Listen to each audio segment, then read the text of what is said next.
What if I told you that everything you think you know about meditation is only part of the story? What if the key to accessing other realities isn't just in your mind, but actually in your body, and not even the whole body, just one special bone? An ancient, almost forgotten bone that old cultures respected deeply without even needing words. And you probably don't even notice it.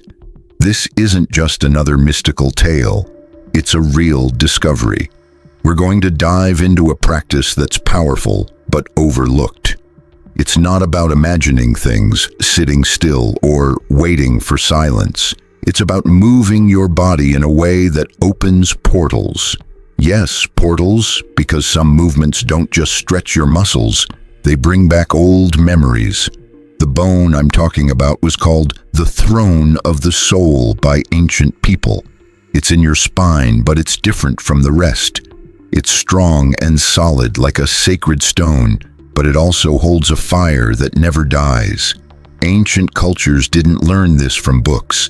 They found it through dances, ritual walks, quiet moments under the moon, and ceremonies where the soul wasn't talked about but deeply felt.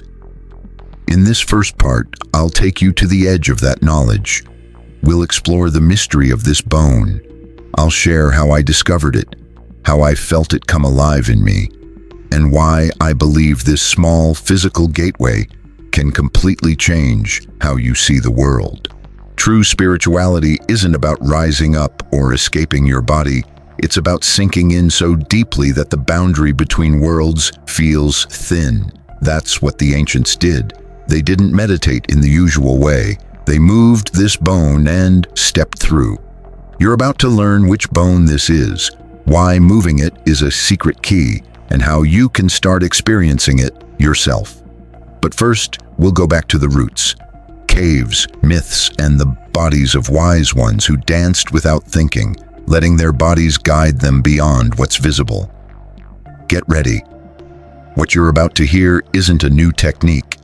It's an ancient truth, an echo that's been inside you all along, and now it's starting to stir. In ancient cultures, wisdom wasn't written down, but passed through the body. There was sacred knowledge that vanished when reason became the only way to understand things. This knowledge wasn't about words or rules. It lived in the body's memory, in the silent language of bones, gestures, and breath.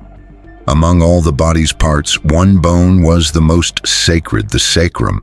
It's no accident that its name still carries the word sacred. This triangular bone at the base of your spine connects you to the earth and the sky. Ancient people saw it as the anchor of life energy, the spot where consciousness could awaken, not through thinking, but through movement. And not just any movement, but intentional, ritual movement full of vibration. In African traditions, wise elders, who could travel between worlds, performed spiral dances that shook the base of the spine. They didn't dance just for art. They danced to open inner portals. Those vibrations sparked something powerful, energy rising like an ancient flame, waking up hidden senses. In Mesoamerica, the practice of Nahualism taught that certain devoted movements reactivated an original code in the body. Even without Western anatomy terms, they knew everything started from the base, the place they called the throne of the spirit. They didn't do yoga poses or sit in silence. They moved the body's core. Even in ancient Egypt, the art of resurrection wasn't just spiritual. Funeral rituals focused on the spine and its base, believing the soul returned through the Jed pillar, a symbol of life's axis deeply connected to the sacrum and its upward energy. What really needs to stay upright isn't the body itself, it's your consciousness. In some old medieval traditions, alchemists called the sacrum the crucible of spirit in flesh. They believed a serpent of remembrance lived there, not a scary demon like later religions said, but a symbol of ancient energy. When this energy wakes up, it gives you clear vision, strength, and a direct connection to hidden realities. But why don't we hear about this anymore? If it's so important, why did it get forgotten? Because the idea of the body as a temple was pushed aside. Because knowing you have a natural way to expand your awareness doesn't fit with systems that want to control you. If you can access other realities directly without rules or middlemen, then you're truly free. The sacrum, that forgotten bone, holds that power to set you free from the inside. Moving it isn't just exercise, it's like alchemy in motion. This is where spirituality becomes real, where practice turns into ritual, and where the body stops feeling like a cage and shows itself as a gateway. Imagine your body is more than just flesh and bones. It's a sacred structure, not just a container, but a tool. Every joint, every bone, every vibration works like a part in a cosmic machine. Now imagine there's a forgotten control center inside you, a place that can turn on your life energy and let you cross between the visible and invisible worlds. That place is the sacrum, and moving it with awareness isn't gymnastics. It's a ritual. Ancient wisdom says the sacrum is like a vibrational key. When it's activated, it sends out a special frequency that wakes up sleeping paths in your nervous system, lights up parts of the brain usually off, and changes how your mind sees reality. This isn't fantasy, it's about expanding what you can perceive. Most people live stuck in their head, caught in thoughts and judgments. Some reach their heart, but very few go down to the sacrum. Why go down there? Because the energy that rises up doesn't start in the mind. It starts at the root. The sacrum is like a primal drum. When it moves, it sets the rhythm for an energetic symphony that climbs your spine, flows through your chakras, and reaches the crown of your head. But here's the secret. Without waking up the drum, there's no symphony. So how do you move the sacrum? It's not about shaking it hard or doing strict exercises.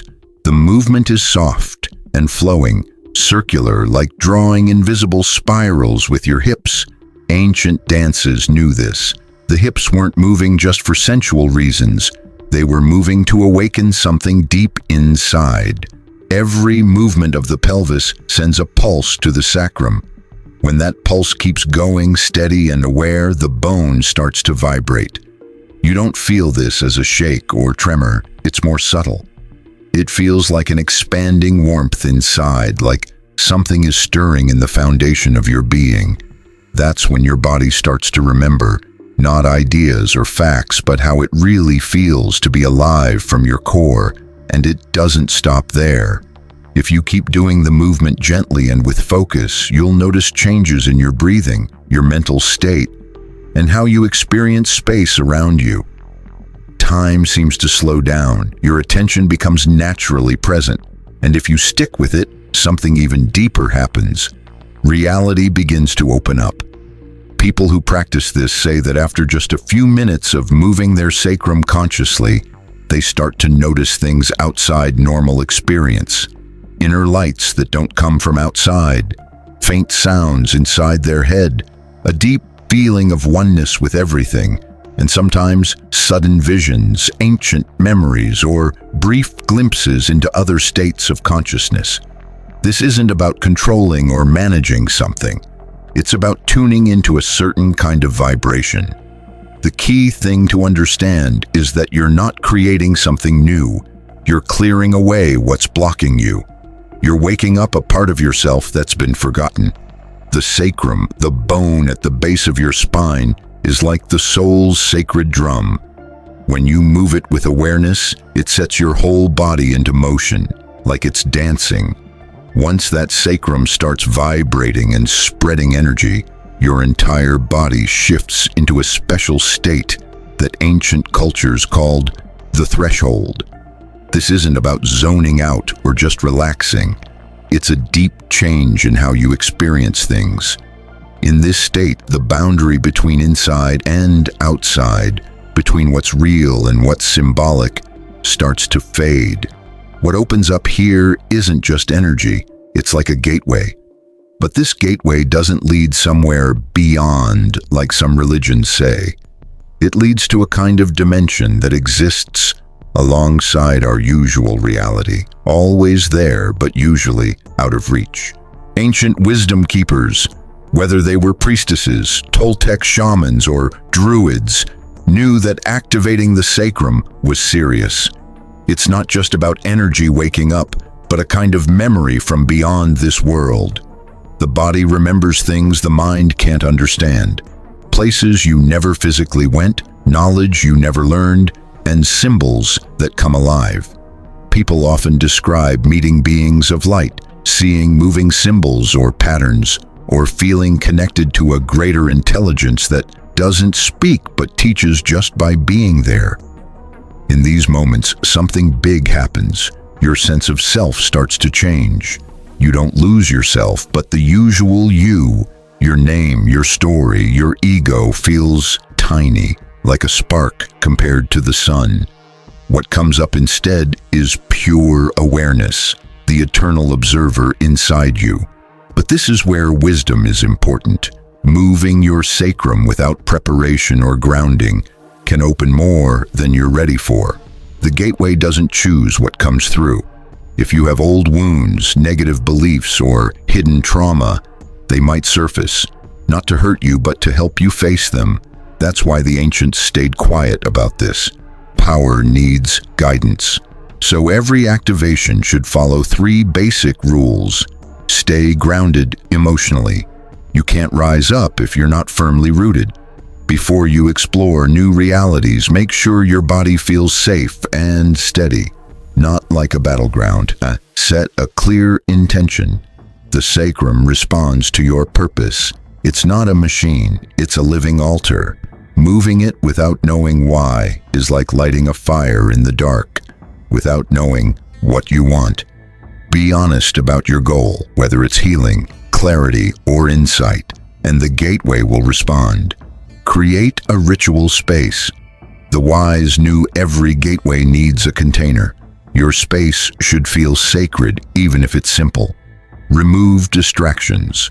Use personal items, stones, symbols, fire, water, to build a circle of energy that protects and focuses the power you're activating. This practice isn't just for spiritual seekers. It's for anyone ready to remember that the body isn't a prison for the soul, it's the door. The sacrum, that quiet, solid bone, is the hinge. When you move it with awareness, your soul doesn't go anywhere. It comes home. It returns to its origin, its true voice, its deep knowing, and you start to see with eyes that aren't just physical, hearing a world beneath the surface. Once you realize your body isn't just matter, but a living temple, your whole relationship with it changes. Things you did without thinking, walking, sitting, breathing, take on a new meaning. Life becomes less about just getting by, and more about truly being present in yourself, using every movement as a step toward awakening. If this idea resonates with you like a bell ringing inside, then it's time to do more than just listen. It's time to practice. Moving your sacrum isn't something only monks or mystics do in secret. It's a tool you can bring into your daily life, as long as you do it with intention, respect, and consistency. Below, I'll share 5 simple ways you can add this wisdom to your routine without turning your life upside down, but letting it change you from the inside out. First, create a daily sacred moment for yourself. You don't need a whole hour. Sometimes just 7 minutes right after you wake up or before you go to sleep is enough. Find a quiet spot, sit or stand up straight. Close your eyes and focus on your sacrum, the bone at the base of your spine. Breathe into that area, then start making gentle, circular, flowing movements with your pelvis.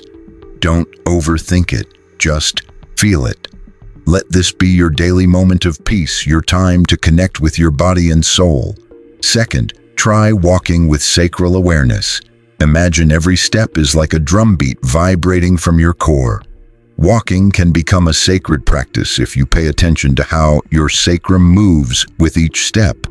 Walk slowly. Picture yourself drawing invisible patterns on the ground with your feet. This simple act can turn walking into a powerful way to connect with yourself. Third, listen to tribal or ancestral music and let your body respond naturally. Rhythms like shamanic drums are made to awaken your body's wisdom. When you listen and let your sacrum move freely, without forcing or thinking, you sync up with an ancient energy. Your body knows what to do once you give it permission. Fourth, use sacral movement before important moments, like public speaking, tough conversations, or big decisions. Just 5 minutes of gentle pelvic movement can help you center yourself, calm anxiety, and reconnect your instincts with your goals. It's a great way to align your energy before something important. Fifth, turn sacral movement into a moving meditation.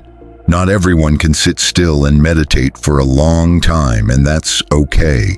Everyone has a body, and if your mind is busy, start by moving your body. Let your sacrum guide a meditation in motion. You can reach deep states without sitting still. Sometimes movement is the best way to find silence. Remember, your body is not a barrier to your spiritual growth. Your body is the oldest, most honest tool you have. The sacrum is its forgotten center. When you move it with respect, you become a dancer between worlds. You don't need to live alone or wait for a teacher. Your body is your teacher, your sacrum is the key, and your life is the temple. We've reached the end of this journey, but really, it's just the beginning. What you've learned, this deep, lived wisdom, isn't about ideas. It's about movement, presence, and living vibration. This isn't just another theory or practice to collect. It's a remembering of what's always been there, not because it's secret, but because the obvious is easy to overlook. The sacrum has been with you since day one.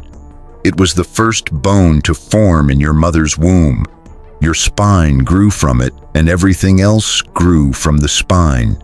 It's the foundation, the root, the sacred drum that sets the rhythm of your being. Many traditions call it the throne of the soul because consciousness rests there when silent and rises from there when ready to move. Think about the times you looked for answers in books, courses, or teachers, but something still felt missing. Maybe what you needed wasn't more information. It was becoming your body, living in your temple, and waking up that hidden door. That door isn't on some distant mountain or lost temple. It's inside you. It moves with you, and it's waiting. You might feel doubt. Your mind might want to explain it all away. You might wonder, is this real? To that part of you, just say, observe, try, feel. The truth of the body doesn't need defending. It shows itself through direct experience. Moving your sacrum with awareness doesn't just change your energy. It changes how you see the world. You stop reacting and start responding. You stop just surviving and start truly living. You stop running from yourself and begin to meet yourself. And that, my friend, is true awakening. This awakening doesn't come all at once. It comes through daily practice. Moving, feeling, falling, rising, breathing, dancing, until one day, without even realizing it, you're no longer searching for portals because you've become one. If this message speaks to you, please subscribe to the channel, like the video, and share it with others who are ready to remember. Every soul that wakes up helps wake many more. In a sleeping world, your movement could be the spark that lights up other memories. Thank you for walking this path with me, and always remember, your body isn't just the vehicle for your soul. It is the soul in action. When it moves with devotion, reality itself starts dancing with you.